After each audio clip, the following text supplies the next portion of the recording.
இந்த உலகம் கியாமத்தை நோக்கி நெருங்கிக் கொண்டிருக்கிறது. சிறிய அடையாளங்கள் எல்லாம் உலகத்திலே தோண்டிவிட்டது. அல்லாஹ்வுடைய தூதர் சொன்ன அடையாளங்கள் உலகத்திலே தோண்டிவிட்டது. பயங்கர அடையாளங்கள், பெரிய நிகழ்ச்சிகள் தோன்றுவதற்கு காத்திருக்கின்றன. அதில் முதலாவது அடையாளம் தஜ்ஜால் என்று சொல்லக்கூடிய அந்த அடையாளம். உலகம் அழியக்கூடிய காலம் நெருங்கிவிட்டால் இந்த பயங்கர அடையாளங்கள் தோன்றும் என்கிறார்கள். அந்த பயங்கர அடையாளங்களுக்கு முன்னால் சிறிய அடையாளங்களும் தோன்றும் என்றார்கள் கண்மணி ரசூலுல்லாஹ். அந்த சிறிய அடையாளங்கள் எல்லாம் இன்று வந்துவிட்டது. அருமையானவர்களே, கண்மணி ரசூலுல்லாஹ் சொன்னார்கள், பிரயோசனம் உள்ள அறிவு உயர்த்தப்படும் என்கிறார்கள். நல்ல உலமாக்கள், நல்ல ஆலிம்கள், அறிஞர்கள், ஞானவான்கள் உலகத்தை விட்டும் அவர்கள் மறைவதினால் பிரயோசனம் உள்ள அறிவு இல்லாமல் போகும் என்கிறார்கள். ஜாகில்கள் இந்த உலகத்தை தோன்றுவார்கள் என்கிறார்கள். இன்று நடந்து கொண்டிருக்கிறது. ஜினா பகிரங்கமாகும் என்கிறார்கள். விபச்சாரம் உலகத்திலே பரவும் என்கிறார்கள். திரும்பிய திசைகள்லாம் விபச்சாரம் நடந்து கொண்டிருக்கிறது. அருமையானவர்களே, விபச்சாரம் என்று மலிந்து விட்டது.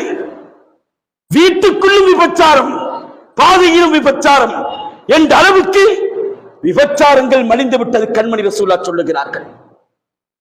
அருமையானவர்களே, அதே போன்று மது, போதை வஸ்துகள் உலகத்திலே கண்ட்ரோல் இல்லாத அளவுக்கு இருக்கும் என்கிறார்கள். இன்று இருக்கிறதா இல்லையா? நாளுக்கு நாள் போதை வஸ்து, நாளுக்கு நாள் ஐஸ், கஞ்சா, குடு, பயங்கரமான விடயங்கள் நாளுக்கு நாள் அதிகரித்துக் கொண்டிருக்கிறது. ஒவ்வொரு பகுதியிலும் இன்று அரஸ்ட் பண்ணப்பட்டுக் கொண்டிருக்கிறது. அல்லாஹ்வுடைய தூதர் சொல்லுகிறார்கள், கியாமத்து நெருங்கினால் இன்னும் சொல்லுகிறார்கள், ஆண்கள் குறைந்து விடுவார்கள், பெண்கள் அதிகமாகுவார்கள் என்கிறார்கள்.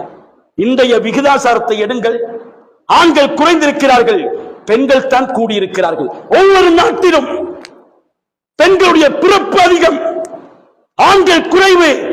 எந்த அளவுக்கு என்றால் கண்மணி ரசூலுல்லாஹ் சொல்லுகிறார்கள், 50 பெண்களை ஒரு ஆண் நிர்வகிக்கக்கூடிய அளவுக்கு மாறுவார்கள் என்கிறார்கள் கண்மணி ரசூலுல்லாஹ். அருமையானவர்களே, அல்லாஹ்வுடைய தூதர் சொல்லுகிறார்கள், உலகத்திலே கொலைகள் நடக்கும், கொலைகள் நடக்கும்.